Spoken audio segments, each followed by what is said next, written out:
Oke, selamat pagi semuanya. Saya Fajar Dioswa dengan NIM 535 180084. Pada kesempatan kali ini saya akan mempresentasikan tentang operasi-operasi manipulating file yang kita bisa lakukan di Linux. Oke, yang pertama bisa dilihat di sini udah ada listnya. Pertama itu create directory dan manipulating directory. Nah, sekarang kita buka Linuxnya. Komen-komen yang dasar yang kita bisa pakai salah satunya buat ngecek ada apa aja sih di directory sekarang itu ls. Itu kita nge-print semua list directory yang ada. Nah, di sini ada bisa dilihat semuanya. Cara bikin directory pertama yaitu mkdir make directory, habis itu namanya apa? Misalnya make directory example. Nah, lalu kita ls lagi. Nah, bisa dilihat ini kita udah punya directory example. Next, kalau kita mau hapus rm dir example. Nah, example hilang. Tapi ini nggak bakal bisa jalan kalau directory-nya ada isi. Misalnya kita bikin lagi mkdir sampel, lalu kita pindah ke directory tadi cd example, kita mkdir lagi misalnya tes. Nah, kita lihat dalam example ini waktu kita print listnya ada apa aja, itu ada tes. Terus kita balik ke directory awal ya. Nah, waktu kita mau delete ini gimana caranya? rm dir example misalnya nggak bisa, bakal ditulisan fail to remove example directory not empty. Artinya apa? Linux itu menghindari kita jangan sampai kita menghapus, jangan sampai salah hapus, takutnya ternyata ada file yang banyak atau kita hapus. Nah, tapi ini bisa diselesaikan dengan cara rm min r itu recursive example. Nah, jadi dia bakal ngapus semuanya dengan rekursif. Bisa dilihat example udah hilang. Nah,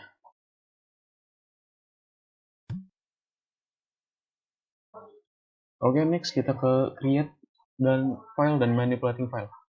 Nah, create file ini ada banyak cara ya. Sekarang kita clear dulu. Create file salah satunya. Oke, pertama sekarang biar lebih rapi kita masuk dulu ke directory tadi. Oke, kita create dulu mkdir sampel, kita pindah ke. Nah, oke, sekarang kita di example. Sekarang kalau kita mau create file, touch nama filenya apa? Ayam. Nah, bisa dilihat file yang udah ada. Nah, bedanya apa sih file warna putih yang di sini sama yang warna biru? Putih ini artinya dia file langsung, tapi kalau biru ini directory atau folder, biasanya diisinya lagi. Oke. Nah, bisa juga dengan selain touch yaitu cat. Misalnya kita cat panah ke kanan, itu artinya kita mau ngasih input dari terminal, mau ngasih input ke suatu file. Misalnya isian.txt. Isiannya halo, ini adalah input dari terminal. Terus kalau udah selesai kontrol D. Bisa dilihat sekarang kita udah ada dua file dalam directory example tadi. Ada ayam, ada isian.txt. Nah, terus cara kita mau keluarinnya gimana? Mau outputin ya? Outputnya bisa dari cat panahnya kebalik isian.txt. Artinya apa? Kita manggil isi dari isian.txt ini ke terminal. Nah, bakal keluar. Cat juga punya fungsi lain, yaitu standard error. Jadi kalau yang pertama, panah ke kanan ini standar input, ini standar output. Sorry, kebalik, ini standar output, ini input. Yang ini standar error. Misalnya kita, ini dia error, comment not found. Nah, sekarang tapi kalau kita giniin, 2, artinya buat standar error ke error.txt. Yang terjadi adalah, nah, ini udah nggak keluar lagi, udah nggak keluar di terminal, tapi keluarnya bakal di error.txt. Ngeceknya gimana? Kayak tadi, add error.txt. Nah, jadi isi ini ada di error.txt. Oke, next itu ada piping dan redirection. Nah, piping itu apa sih? Piping itu dimana kita satu kali tulis, tapi bisa ngelakuin banyak operasi. Sebenarnya ya. Cat, date. Date itu fungsinya buat nampilin hari, tanggal, bulan, jam, tahun, segala macam. Nah, sekarang gimana kalau kita mau potong, mau ngambil salah satunya dong, misalnya kita mau ambil bulan Mei. Gimana caranya? Ada fungsi namanya cut. Ya, tapi nggak bisa langsung. Ini butuh dua proses. Jadi pertama cut itu cut delimiter. Ini artinya kita ngasih tahu apa yang membatasi. Habis itu fields keberapa yang bakal kita ambil. Misalnya fields kita mau ambil bulan Mei. Fieldsnya dua kan. Yang satu itu Rabu. Nah, Mei bakal keluar. Sekarang gimana caranya kalau kita mau sebelum cut ini kita ambil dulu tanggal lengkapnya ini dan masukin ke file baru sebelum di cut. Caranya adalah kita pakai redirection, salah satunya itu piping, kita pakai piping yaitu t comment. Jadi date sebelum di cut kita pakai t, kita simpan ke date full date.txt, baru kita cut delimiter fields dengan 2. Nah, bisa dilihat kayak gini. Nah, tahu dari mana date-nya udah kesimpan dong? Tinggal dicek di ls. Nah, ayam error ada full.txt. Kita keluarin full.txt-nya ke sini. Oke, jadi kita bisa dilihat di sini. Kita lihat ulang. Untuk lihat kode yang kita udah ketik sebelumnya, tinggal pencet panah atas bawah. Dia bakal ngeliat semua history kita. Jadi pertama-tama date,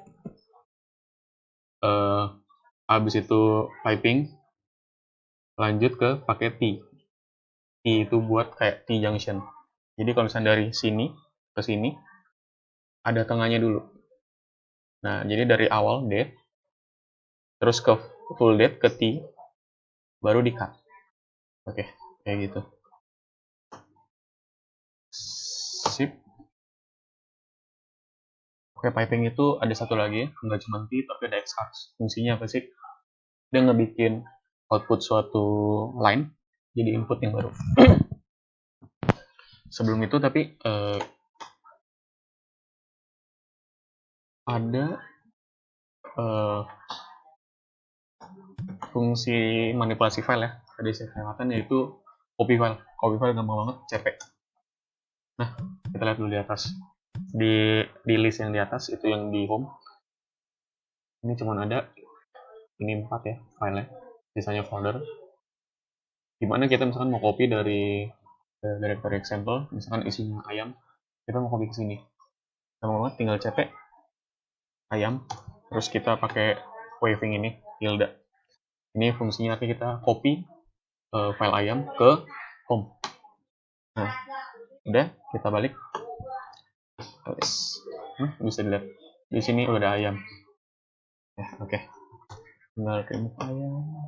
Kita balik lagi ke sampel. Nah, oke. Xarg itu tadi saya bilang output suatu line jadi input yang baru. Sekarang coba kita bikin file baru ya. Clear dulu. Sorry. Clear dulu ls. Nah, ada ayam error.txt, full.txt, isian txt. Dan kita create list file. Isinya apa? Isinya misalnya kita mau input file-file yang tadi. Ayam error.txt, full.txt, isian.txt. Oke, sekarang kalau kita create list file.txt, keluar yang tadi ya. Nah, Xarc ini tadi saya bilang dia itu satu dari output jadi input yang baru. Gimana saya mau delete ini semua?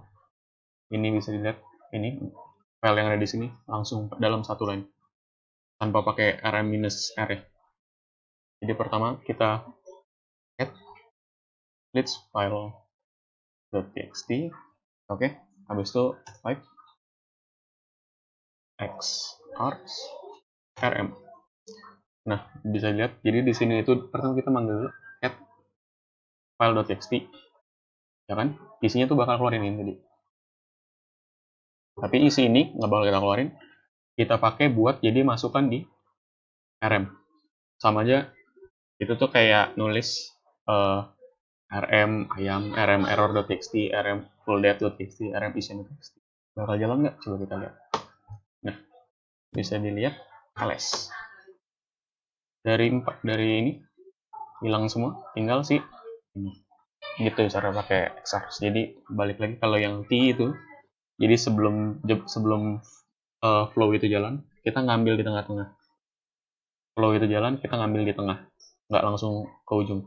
Tapi kalau Xargs itu gunanya kita ngambil input dari suatu file yang lain.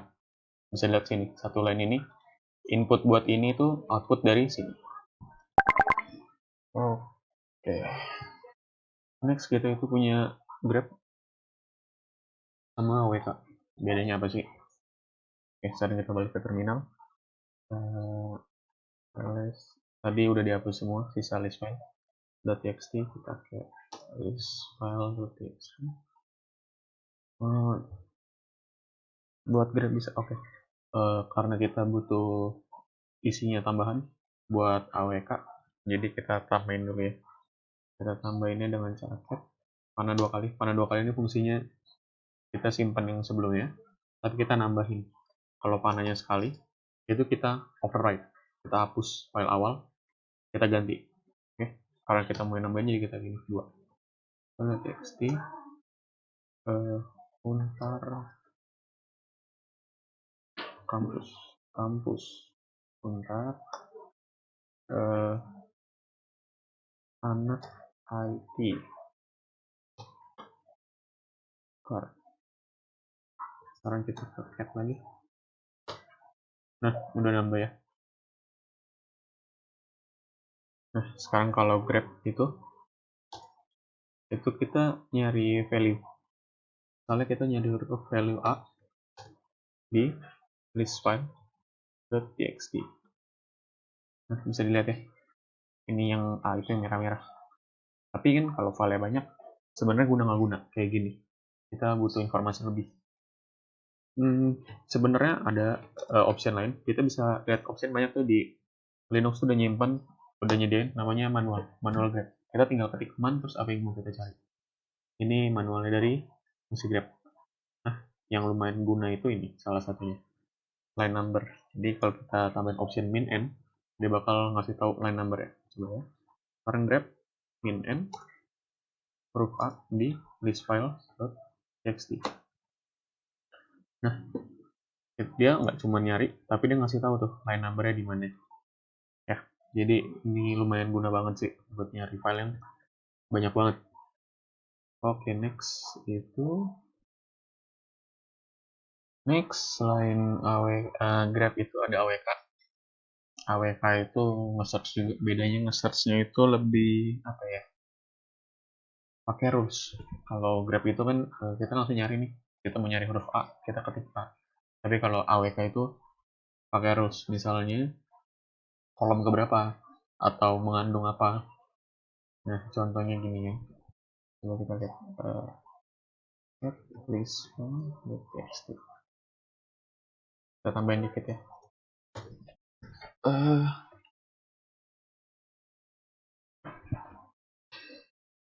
Satu yang Yin 1 2 3 3 di 2 3. Satu lagi oke, udah ditambahin ya. Kalau panah 2 itu buat nambahin Tadi panel 1 itu, tapi panel 1 itu buat override. Next, sekarang kita mau, kalau grab itu kan tadi gampang grab gini, tapi kalau AWK dia kayak gini juga penulisannya. Nah, di dalam kurung kerawal ini kita bisa ngasih komennya, constraint. Misalnya kita mau print $1. Nah, $1 artinya apa? Semua kolom pertama kita print. Nah, ini kan banyak nih. Ini ada yang lebih dari satu kolom. Ini bakal hilang nantinya. Nah, bisa dilihat kolomnya yang ada banyak. Cuman ambil satu. Yuk kita ngambil yang kolom lain. Misalnya kolom ke 4. 4 itu kan cuma nanti satu. Nah, di sini dong. Yang bakal keluar cuman kata kalimat 3. Oh, sama yim. Sorry. Nah, karena ini. Karena 1, 2, 3, 4. Ini juga 1, 2, 3, 4. Bisa juga kita mau ngeprint yang ada angkanya doang. Ya, kita hapus, kita kasih gini. Kita kasih wildcard ini namanya. Cuman saya nggak jelasin banyak karena ini bukan materi yang harus dijelasin. Nah, intinya argumen ini apa? Kita ngeprint, nyari di AWK yang isinya ini, angka 0 sampai 9. Kalau di enter, nah yang keluar yum 1 karena dia punya angka, sama 6699 karena dia angka. Biar gampang kita list lagi ya. Cat list file.txt. Nah, dari semua ini yang punya angka tuh cuman ini sama ini. Oke. Kebalikannya juga bisa. Kita bisa pakai wildcard. Kita ngeprint yang cuman punya huruf. Yang nggak punya huruf jangan. Nah, ini hilang. Ini nggak punya huruf. Tapi yang kita cari adalah yang punya huruf. Nah, jadi kayak gitu fungsinya. Oke, kesimpulannya bedanya Grab tadi ya. Grab itu langsung nyari huruf apa. Tapi kalau AWK itu kita bisa pakai constraint tertentu, rules tertentu. Lebih fleksibel, makanya di sini pas banget ditulisnya grab only what you want. Oke. Oke, next kita bakal bahas soal owner group dan all user, terus changing permission dan execute file. Nah, kita masih di example ya tadi. Detector example ada list file.txt. Nah, buat ngelihat dia itu bisa ngapain aja, nah di sini. Nah, ini 3 pertama ini buat user, artinya RW. User ini bisa read write. Nah, R doang, ini buat grup. Artinya grup ini bisa read, tapi nggak bisa write dan execute. Nah, ini buat all. Maksudnya apa sih? R itu artinya read, ya. W itu write, lagi X itu execute. Oke, jadi kalau misalkan cuman bisa read, nggak bisa tapi nggak ada write, jadi ya kita nggak bisa ganti. Bisa, nah, file listfile.txt ini kan bisa read dan write ya user. Nah, sekarang kalau kita mau ganti gimana? Ada 2 cara sebenarnya. Chmod yang pertama itu misalkan chmod u artinya user ya. Di sini kan ada r dan w. Misalkan kita hilangin u min r list file.txt. Nah, terus kita ulang lagi ls min l. Nah, di user r-nya hilang. Apa sih dampaknya? Dampaknya kita nggak bisa lihat lagi, kita nggak bisa read. Tuh ya, add list file.txt. Nah, bisa lihat di sini permission deny. Nah, terus misalnya kita balikin ya, chmod u plus r list file.txt. Terus kita juga bisa hilangin dengan caranya satu lagi chmod. Nah, terus kita pakai angka biner. Angka biner ini dia kan ada 3 ya, ada 3 blok. Jadi kita bisa pakai 3 angka. Nah, misalkan kita masukin angka 0, itu artinya nggak bisa read, write, atau execute di user. angka pertama ini buat user, angka kedua ini buat grup, angka ketiga ini buat all. Nah, kalau kita 000 artinya semuanya nggak bisa ngapa-ngapain. Kalau misalkan angka 1, itu artinya bisa execute, tapi nggak bisa read write. Kenapa bisa gitu? Karena ini kan ada 3 digit ya. Kalau misalkan 1 semua, di kolom 1 sampai 3, 1 semua, itu angka binarnya berapa? 7. Ya kan? 7 itu 111. Artinya bisa RWX harusnya. Di sini RWX. Nah, kalau kita mau RW di grup di sini, RW itu berarti ada 110. 110 itu kalau di binar jadi 6. Misalnya ini pengen ini RWX, ini RW, ini RW. Yang ini misalkan pengen W doang. W itu berarti 010. 010 artinya 2. List file .txt. ls minil. Nah, RWX, RW, W. Gitu ya. Jadi ini bisa dimodif gampang banget. Terus misalnya kita tadi yang belum coba itu belum ngilangin ininya ya, apa namanya, write nih. Kita hilangin write nya ya. Paling sebenarnya lebih gampang pakai ini. Kalau kita mau satu-satu, bisa U, bisa G buat grup, atau bisa all, atau bisa other. Ini tinggal depannya variabel apa, sama diganti. Tapi kalau mau lebih cepat pakai angka sebenarnya. Cuman harus ingat-ingat. Misalkan 7 berapa, ini artinya apa. Kita sekarang karena kita lagi modif usernya ya, jadi pakai U, terus kita minus write. .txt. ls minil. Nah, write udah hilang. Sekarang kita mau coba write. Add list file.txt. Nah, permission denied. Oke, jadi ini cara kita manipulasi permission ya di Linux. Jadi usernya bisa ngapain aja, atau grup ini tuh bisa ngapain aja, atau semuanya bisa ngapain aja. Oke, next. Next, materi terakhir itu adalah adding to the pseudo group. Sebelumnya berarti kita harus bikin user baru. Kenapa? Karena kalau dari yang asli bawaannya di sini Jordi ya. Ini udah pasti sudo, udah pasti super user. Nah, terus cara kita bikin user baru gimana? Itu sudo user add, habis itu nama user kita, misalkan ayam goreng. Oke, sekarang kita cek groups ayam goreng. Nah, ayam goreng ini ya grupnya dia sendiri. Beda kalau dibandingin sama yang tadi, yang bawaan, yang Jordi. Dia lengkap ya. Nah, sekarang kita mau nge-add-nya gimana? Sudo user mod des a des g sudo ayam goreng. Nah, tinggal dicek di sini di grup ayam goreng. Nah, dia udah sudo. Oke, segampang itu ya. Baik, materi yang harus bagian saya sudah lengkap. Terima kasih atas perhatiannya. Mohon maaf bila ada kata-kata yang kurang berkenan. Sekian, terima kasih.